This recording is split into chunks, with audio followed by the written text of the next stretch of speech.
morning and welcome to the National Postal Forum, and thank you to GrayHair Advisors for being our host this morning. We're going to talk a little bit about a different event that happened last week just outside Washington, D.C., PostalVision. So on my panel I have an esteemed group of people. I have Jody Berenblatt, who's Senior Advisor for GrayHair Advisors. I have Brian Bowers, Chief Technology Officer for Bell & Howell.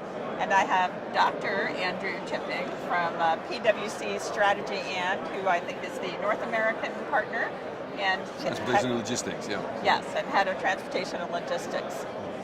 So just for those of you who may not be familiar with PostalVision, to talk a little bit about who we are a group that has done this year 6 annual events, all in Washington, D.C., to talk about how the global postal ecosystem interacts and the challenges and the disruptors to our industry. We bring together stakeholders from all parts of that ecosystem, and we kind of look at innovation and we look at e-commerce and how things are working together. So let's talk a little bit about our event last week and some of the highlights. And I asked you guys to, kind of give me an outsider, so to speak, perspective of the event, what you found useful from it. How does it differ from other events you've been to? Because I know you guys are all industry leaders and you go to lots of different events. So, I don't know, Jody, you want to kick it off and tell us what's different about PostalVision? It's sort of a mashup of all different stakeholders in the postal sector, a combination of startups and old school companies, talking about the current issues. And that's really unusual, to have the mix of politics, technology, marketing, operations from all perspectives. Really exciting to learn about what new companies are doing, how they're innovating, and how that really improves the customer experience. Wow. And Brian, well, was this your first PostalVision? I'm trying to No, recall. no, it's my second. Right? Yeah. So I go to a lot of the industry forums, and one of the things that I found interesting about PostalVision is she was commenting about it is a blend of everything, but what I really like about it is that it's not just the U.S., right? PostalVision talks about what the world postal ecosystem looks like. So when we talk about PostalVision, right, it's where are technologies going? Where's the innovation going to be in 3 years, 4 years, right? It's not just what happens today. So that's the part I like about PostalVision, because it's bringing the entrepreneurs into the discussion, right? All the creativeness that comes with it, mixed with what the national posts are doing and what they think about the ecosystem. So I really like that mix of the commercial and the posts. And Andrew, this was your first PostalVision event, so It what was, was your perspective? I think a couple of things were really interesting and exciting to me. One was ecosystem breadth. The point, we had discussions about academic research, we had discussions about startup companies, we had discussions around major established organizations and postal agencies. 2 was the geographical breadth, the Swiss Post, the Irish Post, Canada Post, as well as the USPS as well. So we got various different perspectives from different sized organizations. But probably the most valuable thing for me was a combination of, firstly, the size. It was a group where in a day and a half you could literally get time to talk to almost everybody at the meeting. And so you could interact with everyone you wanted to. And then secondly, the structure.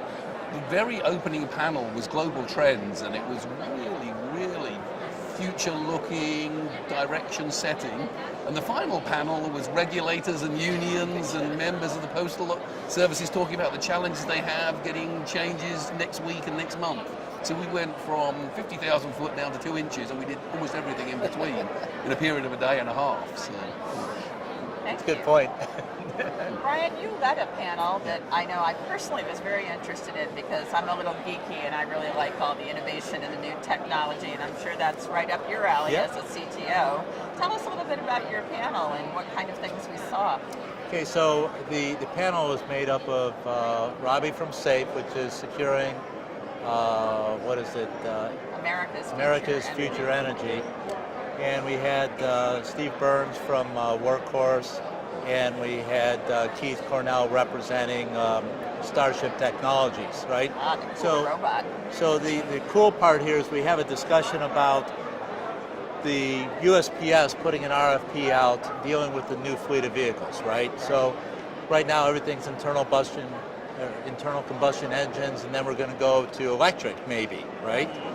Well, then we have Workhorse talking about electric trucks, right? Because we think about cars and small trucks, but we don't think about, semi-tractor-sized trucks being electric. And we also then talked about autonomous vehicles with regards to what Starship is doing, having the personal carrier, right? So it's more about the B2Me, right, aspect, which is I want it, when I want it, where I want it. And so now Starship gives the little autonomous guy that's going to deliver my package or my products, right? Because it could be groceries too. Yep. When I want it, when I'll be there, okay? But in addition, we talked about drones, right? Workhorse is talking about putting Horsefly, which is a drone on top of a truck. So that was an interesting combination. But what I really thought was cool about the whole discussion in the panel was we talk about this things, right? The trucks and the drones, that's today. That's in the next 2 to 3 years. But we then went way beyond it and talked about autonomous vehicles for over the road, right? Connecting point A and B. Autonomous vehicles, where are they great for? That type of driving, right? Because they're always vigilant. Human drivers fall asleep, right? So we talked about that, and we talked about having other means for the carriers, right? We mentioned about having a hybrid. Yep. Autonomous, meaning that the vehicle's autonomous, but the carrier is sitting in the side chair getting ready to do the next house. And you could see somewhere, if you think about that, and extended delivery times could actually be reduced by about 30%, the actual level of effort required. So I thought it was pretty interesting talking about where that last mile is going to be in 3 to 5 years instead of what's going to happen next year. I think we're going to see a lot of disruptors in that space in Huge. that time frame. We're already starting to A lot of see that. union issues are going to come up, right? A lot of people issues. You mentioned the B2Me focus. That was the overarching theme of this conference, B2Me, and that's our kind of nutshell to say consumers are demanding more and more. They're becoming more empowered. They want more throughout the supply chain, from the point of purchase all the way to giving us instructions on how and when and where they want their delivery. Consumer data is a big piece of that, and I know GrayHair, you guys are the data specialists really within our industry. We had one panel that talked about what we're seeing with consumer data and how it kind of fits into this. What did you get from that, Jody? What was your takeaway? Oh, well, the most exciting thing was Lisa Rapp from Axiom talking about the data experiment. If you haven't had a chance to do it yet, go to aboutthedata.com and look yourself up. What do they think they know about you in the database? And that whole experiment was really interesting. People not really understanding that this data already exists, it's already out there. If you're given an opportunity by a company like Axiom to correct it, then at least you could get more relevant information in the future. And so that, to me, was groundbreaking. Lisa was really insightful about how people need to use data effectively to communicate in relevant ways. Oh, there were 2 startup companies that startled me in terms of what their presentation showed. They demonstrated by making it easier for consumers to order goods and pick them up and get them delivered, there was a significant increase in consumption. Yeah. So sales went up between 50 and 70% because there was an alternative to get the parcel, whether it was a parcel locker or a delivery to the door at a time that's convenient for them. So that was really amazing that they were able to present that data to show that consumers buy more when you make it easier for them to get what they want. Sure. Seems like a no-brainer. Yeah. And you said there were 2 things? Those were 2 different startups that presented the same bottom line message. They were in the business, the startups were in the business of making it easier to get your goods when you order on the internet. And in both cases, they showed an increase in consumption. Right. One, I think it was 50%, another it was 70%. Whatever it was pretty significant. It was. I remember hearing that, being startled by it. That's a good piece of information. I think we heard a little bit about that even this morning at the National Postal Forum on Jim Cochran's session, talking about data, the balance between privacy and use of data, and how there's going to probably be a lot more disruption coming in that area. Andrew, you and Jody both also, I should say GrayHair and PwC, had put together a wonderful workshop at the event, which was very surprising to me as a participant, how much it engaged the people that were there and how it really brought on a lot of interesting conversation. Can you tell us a little bit about the workshop and some of the takeaways? Yeah, I think it was timed beautifully in the session because it was the end of the first day. Yes. So people had been in the room for a whole day that actually started to interact and discuss, and it gave them an energizing peak at the end of the first day. Definitely. But it also gave us a chance the next day to report back on some of the insights. So it was fairly straightforward in the data collection. We just looked at three major areas. We looked at the customers, the competition, and technology. And in each of those areas, the group were broken up into tables of about 10 people. And they went through and we gave some example key points for each area. So on the customers, data privacy, topics like that. On the competitors, new entrants versus established players. And on the technology, everything from the autonomous vehicles discussion you had, through to 3D printing. We gave them a series of things that might be, but then we also had the open form ability for them to suggest things that weren't triggered up in the room. And a few things were interesting to me. Firstly, the untriggered conversation, for whatever reasons, cost was the one that, hey, it's great, B2Me, people want what they want, and they live in a world where many of them think of free shipping, which means the cost is buried somewhere you can't see it. And so the reality is these things cost money, and trading off what you really want with how much you're prepared to pay for it was a point that everybody in the room made loud and clear, I think. The second surprise was that I was actually on one of the tables for the workshop, and the table we sat at were convinced that, knowing what the number one topic is, data privacy or mobile access to mobile communications and so forth, is easy, and knowing what the number 3 is, what the number 8 is easy. But all the rest in the middle seems sort of difficult to distinguish to me. When we actually looked at the data afterwards and looked at the spread of the answers, they were the same across almost every question. So there was amazing uniformity from people who are in the postal service, people who serve the postal agencies, people who are innovating the business. Everybody had a common understanding or common belief of what the priorities were. And then the final thing, I think, is the B2Me theme was just reinforced by the workshop. Because when you looked at, in each area, when you looked at what came to the top of the pile, for customers it was the privacy, it was the mobile community, it was the things that they touch. And the technology was much, much more about how you interact. I mean, autonomous vehicles and 3D printing were there, but further down the list, it was sort of, hey, do I really care how you get it to me? Do I really care on those? As long as you do get it to me on time for the price I expected, with high quality service and no damage and all the basics. It was basics. That was cool. So they comment like on drones, right? You would have expected it up here? Much further down. You think it's considered to be too futuristic still? I mean, it's happening now. A little bit of that, but I think it's more, a little bit of that, but I think it's more the point that, if you really are looking at it from what the driver of the future is going to be, the consumer needs is going to be, however you get it there, you can use one of those they had carts that drove around the streets, they had drones, they had additional delivery methods, and at the end of the day, if you come home at 5 o'clock and the package is on your doorstep, you may not even know what mechanism was used to get it there, and you certainly probably don't care. Well, it really depends where you live, right?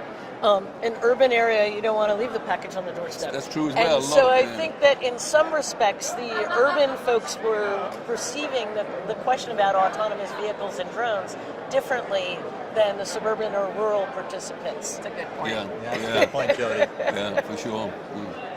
So what happens next with the workshop? I think you guys are working on kind of packaging up and putting together those results, and then hopefully I think we'll do a bit more analysis, because you can imagine we collected more in the workshop, which was over an hour long, I think. We collected a lot of data that we just couldn't turn around in like 18 hours. So we have information on the people who responded, how many apps they have on their iPhone. Them as personal responders, how interactive are they? Are they male or female? A few other dimensions. I think we're going to have a chance to probe through and say, are there any factors of the people in the room that show why these trends are and where they might differ? So the coming weeks we're certainly planning on going through that analysis with GrayHair and then I think we're making hoping that public. to publish end of April. Yeah, I think that's the around timing. there. You're right. If you wanted to ask people to anticipate a date, by the end of April, it should be on the PostalVision 2020 website. Terrific. I'll be waiting. Terrific. Yeah. Brian, we talked a little bit throughout the conference, focusing a little bit on the whole e-commerce aspect of B2B and looking at parcels. And I know that Ramesh has been giving presentations here as well as there about the day of the life of the parcel. Right. What do you see happening in that space? Where do you see the major disruptions coming at us? Well, I think as was talked in the presentation and Day in the Life of a Parcel, right? Having things like carton wrap where, from a fulfillment standpoint, things are being, I'll say, automatically wrapped, right? So we're dealing with the din weight problem, right? Really getting the density and logistics down. So I think that was an important part. But I think that the whole aspect of parcels, right? So we talk about how to wrap them, label them. We've got all these different ways to label them now, right? Bell & Howell offers stuff for that too. But that last mile, that first and last mile, dealing with the returns, right? Coming back. Big issue. And it was an interesting comment from the Innovation Summit, which was the day before, which I thought was really great to have, right? The OIG had their Innovation Summit. Right. And so Amazon commented about that in the total retail volume in the U.S., what percentage is e-commerce? And it was a single digit, right? That was amazing. In our world today, from an e-commerce standpoint, we are already busting at the seams.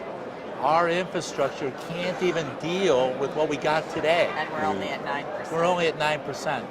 So, things for the future, like the autonomous vehicles, that's going to be, I think is going to be there. Drones is going to be there for very specialized applications. I don't think that they're going to be like the one commercial had the drones all in the sky. It's not a one-size-fits-all. It's not going to be a one-size-fits-all.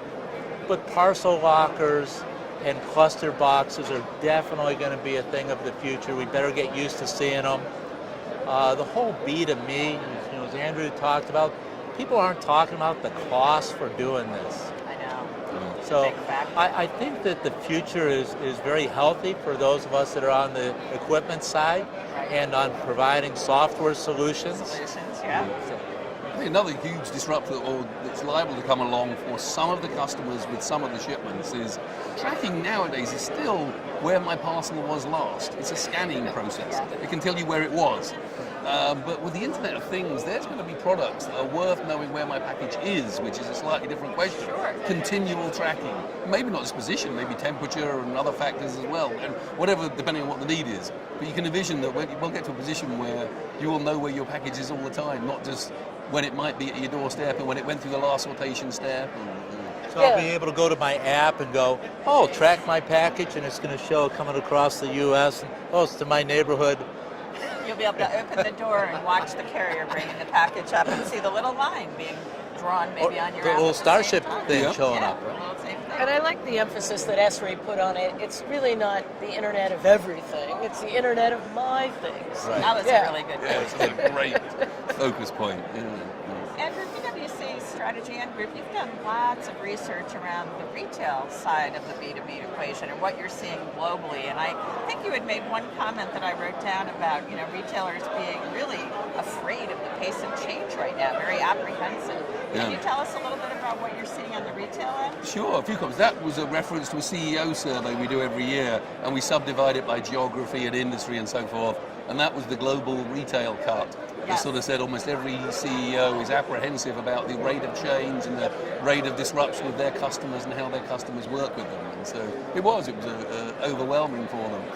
But we also did a complete total retail 2016 survey and looked through a whole series of factors. And I think a few that were discussed at the meeting which were really relevant. One was the 9% e-commerce in the US is partly driven by we learn things from other geographies. Sure. The Chinese WeChat product is a free text messaging service that combines shopping ability and paying ability into the same product. And then when you look at that, you then see that 68% of people on Singles Day use a mobile device to buy their products. Yes. The US is 25% on Thanksgiving, around Thanksgiving. So catch up there.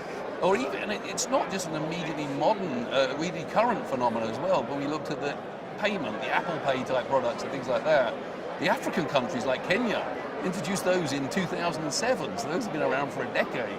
So I think one of the important things about retail trends was keep an eye on the globe, keep an eye on what's happening elsewhere, because even if it's not here yet, it'll be here at some point. On its way. We also had the conversation about being able to use your cell phone as a delivery point. Yes, right? yeah. You know, so the whole aspect of, again, the B2Me, Yes. right? Where's it going to be delivered? Wherever my cell phone is. Right. Yeah. So I better not leave it at my mother-in-law's. That's a good point. I know people who leave their cell phone home all the time, accidentally.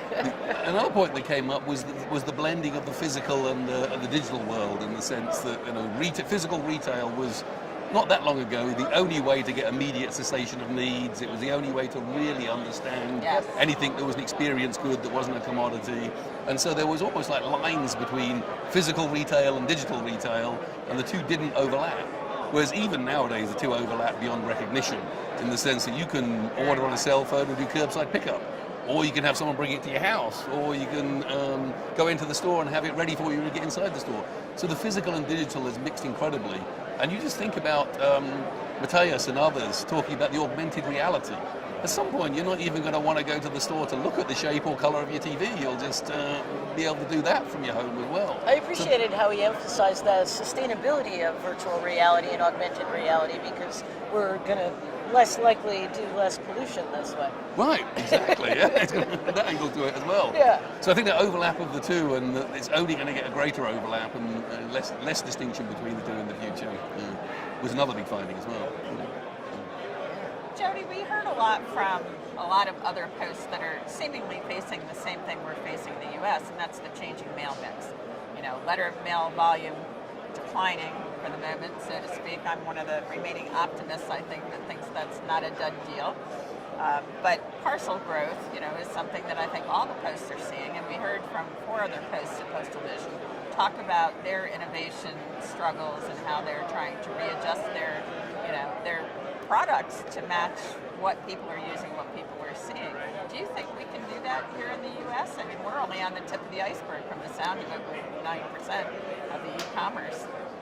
Well, of course we can do that in the U.S. We are known for being innovative Americans. The USPS has certainly been doing a lot of work developing the connection between digital and physical. Yeah. So I think the larger issue really comes down to capacity. And when it comes to straining capacity and the Postal Service's ability to sort of flex its muscles during seasons to accommodate the customer's expectations. The thing that we thought we learned in this last season is that there's sort of a evening out of consumption, meaning that it used to be holiday peak periods only, and now we're seeing consumption is kind of constant. And so if the Postal Service is able to better manage its contracts, both air and on the road, doing innovative partnerships both with shippers, mailers, and delivery agents, will continue to exceed customer expectations. And I encourage anybody who hasn't read it, Jody wrote a great article that we have on the PostalVision website about some new products and changes and insight through a UPU tool and some studies that are being done to talk about, the whole global exchange of mail and products. Do you want to mention anything more about that, or? No, it's just really cool stuff. Yeah. When the UPU takes a look at global traffic and they make it available to the public, it's really a wonderful thing to have this kind of transparency around data and accessibility of the data. So we're hoping that more opendata.gov information becomes available. The UPU is on its own site, of course, but this is going to really enrich the startups to have data to use. One of the ending panels we had last week has already gotten us a lot of feedback. I think it was an interesting collection, and you talked about going, from the 50,000 foot level down to maybe the reality that we're looking at here in the U.S. That was the postal policy discussion, and we had, folks there from the Senate and the GAO, and lots of the stakeholders and people who are charged with the oversight of the Postal Service here in the U.S. Why are those discussions so important to have, do you think, of the B2B and what we're looking at with the whole global ecosystem? Well, I was going to say, when I looked at the program and being a technology type person, I saw that at the end, I sort of went, why? But you know, after listening to PRC talk at lunch, and then when we had the discussion, the panel at the end, I think that it brought home a reality that I was sort of missing, and I think other people miss.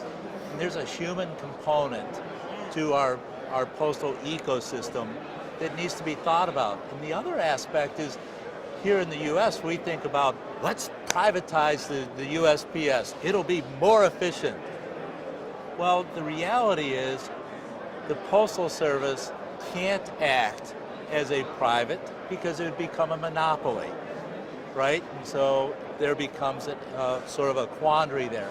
But I thought it was really interesting listening to the union perspective, listening to the PRC perspective, listening to the USPS operations perspective on how all this plays out. Understanding how the funding for retirement and health, and the fact that you've got postal employees who are actually covered under the federal employees, right? So if you make them private, what happens to all the benefits that they've paid into the federal employees? Are we now going to make it available to us common citizens to now be a federal employee and get their benefits? So I mean, it was really an interesting discussion and really hit home the fact that the Postal Service is in a very unique and in some aspects a very precarious position, that they have to play this balance act between being a private but yet a government agency. Yeah, it does make them, I think, a little bit unique when we look at other forms of the federal government. And I think it dovetail well into the whole innovation topic, because you know, innovation in commercial companies is what's the cost, how long will it take, what's the risks, and that's about it. Then you get a leadership team and a board to approve almost any amount of capital, any business change that's justifiable.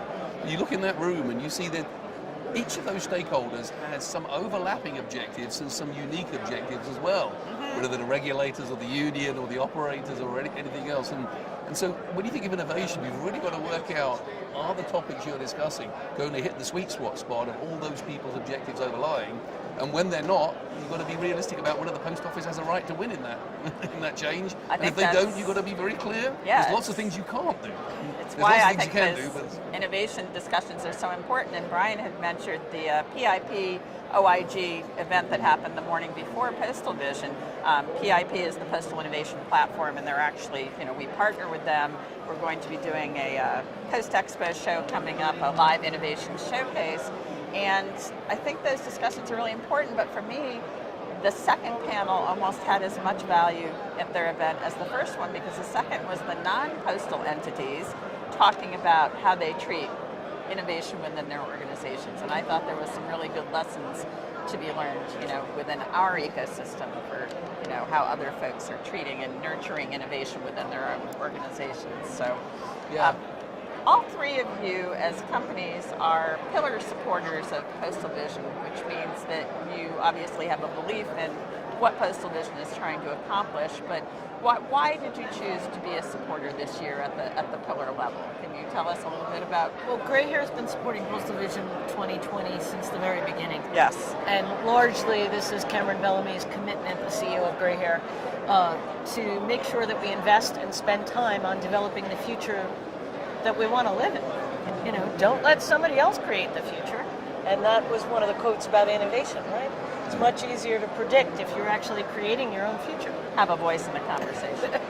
Brian? So, interestingly, things are all about relationships, right? So Ramesh is our CEO.